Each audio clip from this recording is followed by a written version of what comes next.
Ok, bienvenue à tous, bienvenue sur le podcast Sport Santé Nutrition. Je m'appelle Médéric, je suis coach sportif et tous les dimanches je te permets de te remettre en forme et de te transformer physiquement tout en prenant soin de ta santé grâce au sport et à la nutrition.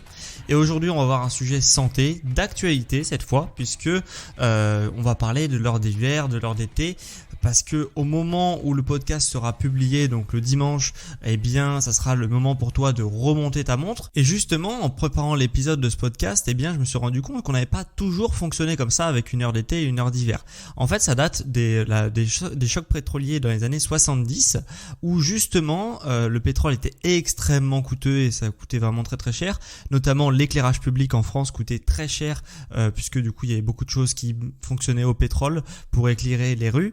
Et du coup, on a décidé justement de remonter les montres des Français dans les années 70 pour pouvoir économiser de l'énergie due à l'éclairage public notamment. Et donc, depuis les années 76, chaque année, on remonte nos montres et justement, on passe de l'heure d'été à l'heure d'hiver. Mais donc, revenons à ce qui nous intéresse. L'idée de ce podcast, c'est pas de savoir si effectivement on réalise des économies d'énergie en remontant la montre d'une heure en été, mais ce qui nous intéresse aujourd'hui, c'est est-ce que le fait de changer d'heure a des conséquences pour la santé, puisqu'il y a des partisans de personnes qui disent que c'est néfaste pour la santé. Il y a même des associations, je l'ai appris en préparant le podcast, qui militent depuis des années pour arrêter ce changement d'heure en été, et d'autres personnes qui disent justement pour préserver le climat, il faut remonter les montres en été. Donc il y a deux camps qui s'affrontent.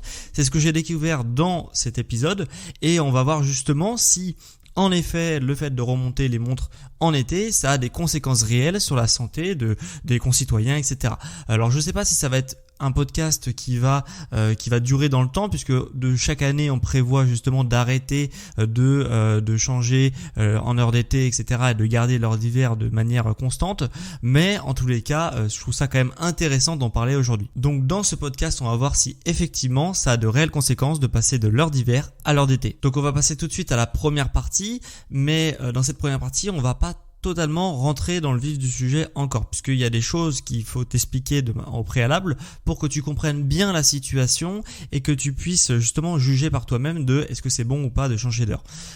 Première partie sur le rythme circadien. Alors j'en ai un peu parlé dans mon podcast déjà, c'est une notion assez complexe, mais ce terme on l'entend souvent, c'est plus sur l'horloge biologique que tu l'entends. On parle beaucoup d'horloge biologique, mais ça a un terme qui est assez réducteur sur ce que c'est réellement ce rythme circadien. Donc dans ce podcast, je parlerai beaucoup de rythme circadien et peu d'horloge biologique, mais grosso modo c'est la même chose. C'est juste que l'horloge biologique, c'est une version réduite du rythme circadien. Donc qu'est-ce que c'est que le rythme circadien ? Eh bien, le rythme circadien, c'est tout simplement un cycle de 24 heures. Donc c'est un cycle qui se cale justement sur notre journée de 24 heures.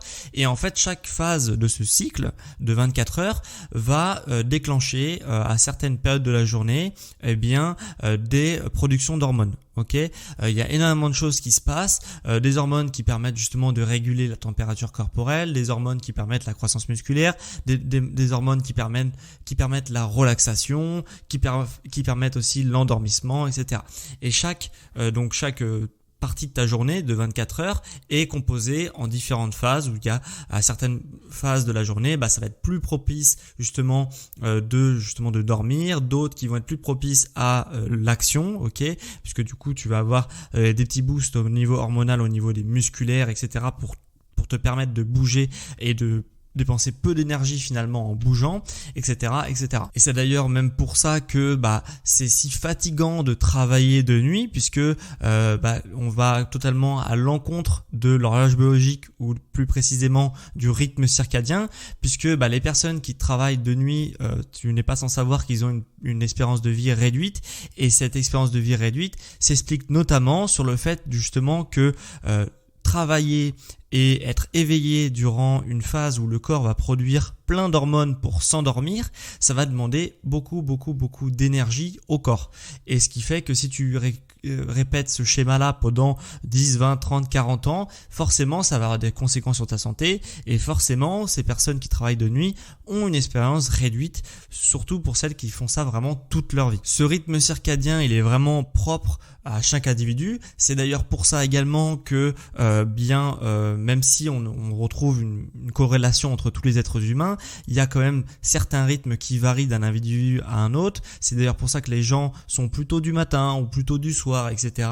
Ça, c'est totalement à cause des hormones ou grâce aux hormones, ça dépend comment tu vois les choses, puisque justement certaines personnes vont pouvoir être actifs dès le matin en se levant, puisqu'il va y avoir beaucoup d'hormones qui vont les stimuler, là où d'autres personnes vont justement avoir des hormones qui sont stimulantes, qui sont sécrétées jusqu'à plus tard le soir. C'est pour ça qu'on dit moi je suis du soir, je suis du matin, etc., etc. Et je trouve ça intéressant, puisque le fait de dire je suis plutôt du soir, je suis plutôt du matin, on a tendance à croire que c'est quelque chose qui s'adapte à notre style de vie. On est plutôt du soir parce qu'on a été habitué à être du soir, alors que effectivement il y a un phénomène d'habitude qui peut modifier un petit peu ton horloge biologique ou ton rythme circadien. Mais le truc, c'est que il y a quand même un facteur aussi biologique où biologiquement tu vas produire plus d'hormones, par exemple le soir. C'est pour ça que tu te sens du soir, puisque tu vas avoir plusieurs productions d'hormones qui vont te stimuler l'activité cérébrale de ton cerveau et musculaire également. Donc comme je viens de te l'expliquer avec ces deux exemples, on peut voir qu'il y a à la fois un facteur biologique qui est propre à tous les individus, mais que à la marge, on peut quand même réajuster son rythme circadien en fonction de ses habitudes de vie. Voilà, mais je tiens à préciser quand même que c'est à la marge, Tu peux pas travailler la nuit et justement dormir la journée, ça irait à l'encontre quand même de l'espèce humaine. C'est pour ça que voilà, tu as des conséquences sur ta santé. Mais du coup, tu vas me dire pourquoi justement on peut pas modifier complètement son horloge biologique si on prend des habitudes de vie pendant 10, 20, 30, 40 ans, puisque tout simplement le rythme circadien se cale sur les phases d'ensoleillement et les phases justement où il y a peu de luminosité. Voilà, donc le corps fonctionne en totale harmonie avec le soleil, et donc en fonction du taux d'ensoleillement qu'il y a à l'extérieur justement de chez toi, eh bien ton corps va s'adapter pour produire des hormones qui sont en adéquation avec ce soleil. Donc voilà, donc c'est assez important de comprendre cette notion là, puisque ça va avoir un rôle majeur forcément si on change d'heure. Qu'est-ce qui se passe, puisque du coup on ne va plus être en phase avec le soleil et la luminosité dehors. Et donc tu vas me dire, ok, maintenant que tu as bien compris que on faisait pas ce qu'on voulait avec l'horloge biologique, même si on pouvait la modifier un petit peu, eh bien qu'est-ce qui se passe si on change d'heure? Forcément ça va avoir des conséquences déjà, parce que forcément on remonte tous nos montres, mais le soleil, lui, il a pas bougé, il est toujours à la même place au moment où tu vas remonter ta montre, ok? Forcément, ça va le perturber. Puisque toi, si tu dois commencer ton boulot à 8h du matin, après le changement d'heure, tu devras toujours commencer ton boulot à 8h du matin. Ton patron, il va pas te dire, non, tu peux commencer à 9h puisqu'on a changé d'heure. Non, tu vas toujours commencer à 8h. Donc, toutes tes habitudes de vie que tu as pu créer, bien justement, vont être décalées. Et en plus de ça, le corps au niveau hormonal, lui, il va pas être complètement éveillé au moment où tu devras aller au travail. Alors bien entendu, ça va pas forcément changer fondamentalement les choses, mais c'est quand même notable à souligner. Surtout que si on rentre un petit peu dans le détail, en fait en France, on est déjà en heure décalée par rapport à ce qu'on devrait adopter comme heure biologique. Puisque je m'explique, en fait en France, on devrait être sur le méridien de Greenwich, justement qui est l'heure UTC plus 0. Ok, et en France, à l'heure de Paris, on est à UTC plus 1. Ça vient de la guerre 39-45 où on a changé d'heure justement en France, mais du coup on a en tous les cas on a un décalage qui se crée en fonction justement de notre position par rapport au soleil, où on devrait être à UTC plus 0 et on a UTC plus 1. Donc on a déjà une heure de décalage avec le soleil. Si en plus de ça on rajoute une heure supplémentaire puisque on va passer à l'heure d'été, ça fait qu'on a 2 heures de décalage au niveau du soleil. Ce qui fait que forcément des millions d'années d'évolution de l'espèce humaine face à justement depuis un siècle, on a fait plus une heure, plus encore maintenant, depuis les années 76, on a rajouté encore une heure. Forcément, notre corps, il n'est pas habitué sur son évolution à être pas complètement calibré sur les heures du soleil. Après, comme je te l'ai expliqué brièvement en début de podcast, le corps à la marge va pouvoir quand même s'habituer, ok? Donc ça veut dire que tu vas pouvoir vivre convenablement sans que le corps soit trop perturbé, mais il y aura quand même une perturbation qui se crée justement quand tu crées des décalages comme ça. Et en plus de ça, cas, donc l'heure UTC plus 1 qu'on a en France, c'est un petit problème, mais on est quand même habitué, voilà, on a toujours connu ça, donc le corps s'est quand même habitué dans notre vie en tout cas. Mais le truc, c'est que par contre, l'heure d'été et l'heure d'hiver, là on n'est pas habitué, puisque à chaque fois, tous les 6 mois, on va changer d'heure, donc le corps n'a pas vraiment le temps de s'habituer à son rythme justement constant, et du coup pour pouvoir produire des hormones en adéquation avec les heures du soleil. Et ça explique notamment pourquoi quand on fait des sondages justement sur l'heure d'été, l'heure d'hiver, etc., c'est une mesure qui est mal accepté. Alors il y a beaucoup de gens qui sont sans avis, faut être tout à fait honnête, puisqu'on a connu, moi j'ai connu que ça, donc de changer d'heure, etc. Tout le temps. Les personnes un peu plus âgées peut-être ont connu la période où on changeait pas d'heure en été, mais en tous les cas, moi je suis un peu sans avis sur cette question de manière générale, puisque ça me dérange pas plus que ça. Mais c'est vrai que quand on creuse dans le détail, il y a quand même certaines choses qui sont un petit peu chagrinantes, surtout que maintenant, voilà, on n'est pas forcément, c'est pas forcément clair l'impact écologique de justement de faire le passage à l'heure d'été, ce pourquoi ça a été fait à la base. Donc c'est vrai qu'on se demande un petit peu pourquoi cette mesure est toujours adoptée. Et justement, quand on fait les sondages d'opinion, soit les gens sont sans avis, soit les gens sont plutôt dans le sens de moi ça me perturbe pendant plusieurs semaines, je vais avoir du mal à dormir et je vais avoir un sommeil qui est vraiment pas du tout de la même qualité, et ça m'aide vraiment plusieurs semaines à se recalibrer sur la nouvelle heure. Donc c'est vrai que c'est une mesure qui est assez controversée, puisqu'il y a vraiment des gens qui sont contre ça et d'autres qui s'en fichent un petit peu. Voilà. Et du coup, tu vas peut-être te poser la question, quels effets on peut avoir justement sur le fait de changer d'heure en été, ou même changer d'heure en hiver, puisque du coup ça décale le problème, mais c'est un petit peu toujours la même chose, c'est-à-dire qu'on modifie le rythme qu'on a au niveau biologique. Eh bien, les effets probables, et j'y reviendrai après, du changement d'heure, c'est le sommeil. Ok, le sommeil se détériore quand même vachement sur certaines études, justement sur le passage de l'heure d'été à l'heure d'hiver et inversement.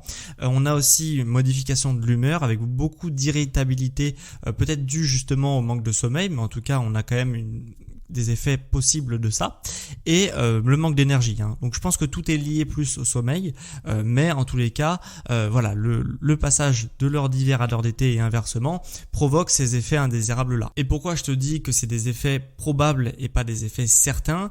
Eh bien parce que malheureusement c'est très compliqué pour la science d'établir justement avec certitude un lien de cause à effet entre le passage de l'heure d'hiver à l'heure d'été. Pourquoi? Parce que pour avoir un protocole parfait et qui soit vraiment avec un consensus scientifique, en fait il faudrait faire vivre plusieurs milliers de personnes dans une même zone géographique à contre-courant du reste de la population. C'est-à-dire que par exemple à Paris, on aurait plusieurs milliers de personnes qui vivraient à une certaine heure, d'autres qui vivraient à une autre heure, et puis on laisse le truc pendant quelques années, et au bout d'un moment on dit voilà, on compare les résultats entre les deux et on se dit voilà, il y a vraiment une relation de cause à effet.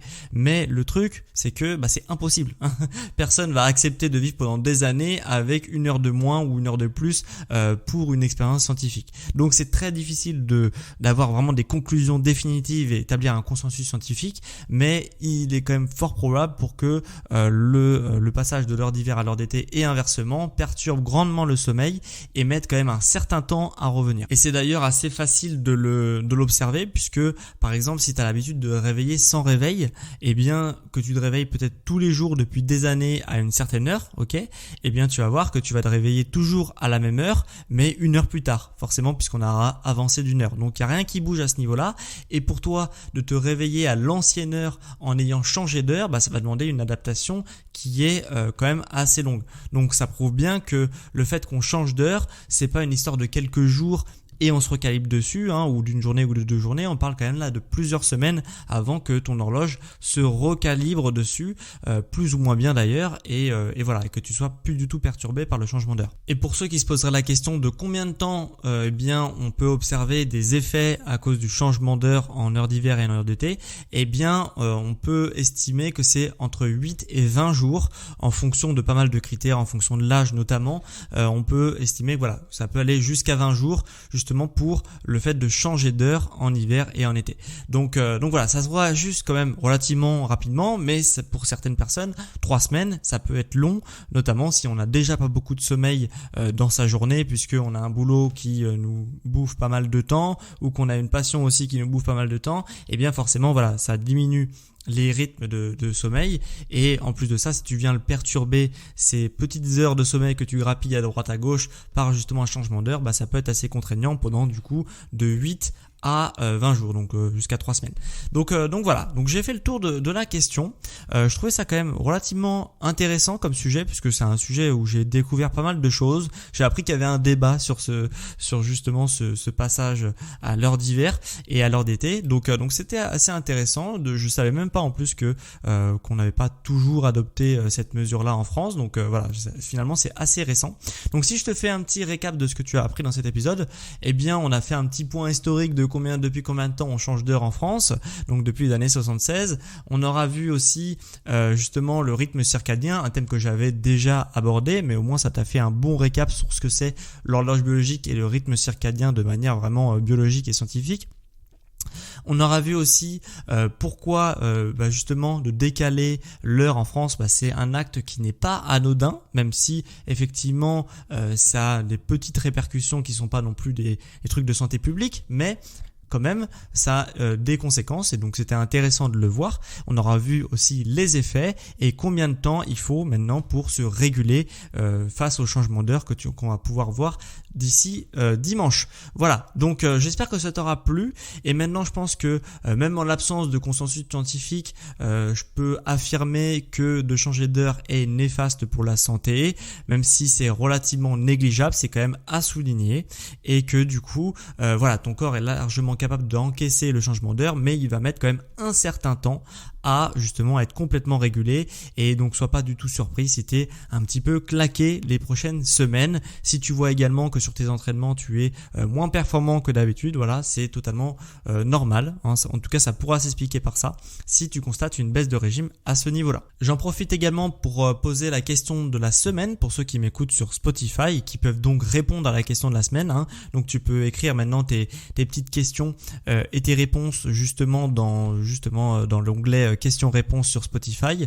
La question de la semaine, c'est: es-tu pour ou contre le passage de l'heure d'été à l'heure d'hiver et inversement? Donc voilà, donc ça sera intéressant d'avoir ton point de vue sur la question si tu m'écoutes depuis Spotify, donc n'hésite pas à me les partager sur l'application Spotify. J'ai vu que quelques personnes avaient commencé à écrire justement dans cette case questions-réponses sur Spotify. J'ai tout lu, hein, j'ai vraiment tout lu avec plaisir, même s'il y avait très peu de personnes, mais voilà, je pense qu'au fil des semaines ça va commencer à se démocratiser et voilà, c'est super intéressant d'avoir une petite zone pour échanger. Sache justement que si tu m'écoutes depuis Spotify ou Apple Podcast, tu peux évaluer mon podcast de 1 à 5 étoiles. Bien entendu, je te recommanderais de mettre 5 étoiles si ça t'a plu, cet épisode de podcast.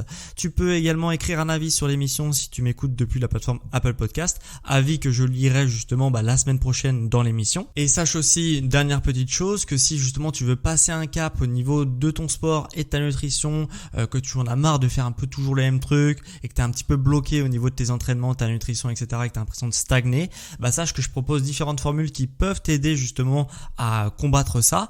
Donc ça, il y a soit la création de plans personnalisés, donc là c'est vraiment je te crée ta planification au niveau entraînement et nutrition pour les prochains mois, ou alors il y a l'accompagnement personnalisé, ça permet d'aller encore plus vite, où là vraiment je t'accompagne au quotidien, toutes tes séances pour justement que tu arrives hyper vite vers tes objectifs en semi-autonomie, puisque du coup je t'accompagne à distance et ça te permet aussi de bénéficier de mon expertise si tu as une problématique que tu as du mal à gérer. Donc pour tout ce qui est coaching, c'est très simple, soit tu vas dans les notes de cet épisode où tu peux retrouver justement tout ce qu'il faut en termes de coaching avec mes offres, etc.